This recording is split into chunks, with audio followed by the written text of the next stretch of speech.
শরীফ ওসমান হাদি আজ বাংলাদেশের প্রাণ, গোটা বাংলাদেশের আইকন, জুলাই যুদ্ধের অন্যতম প্রতীকী নাম শরীফ ওসমান হাদি।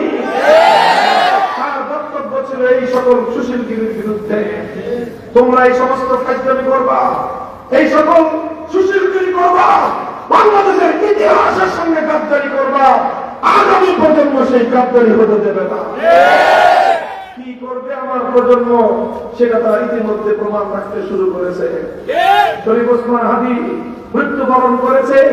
যারা মনে করছো এক বিপ্লবীর মৃত্যুর মধ্য দিয়ে জুলাইয়ের চেতনা এটা বন্ধ হয়ে যাবে, পরাজিত হয়ে যাবে, থমকে যাবে, বোকা স্বর্গে বসবাস করছে, যে দেখবা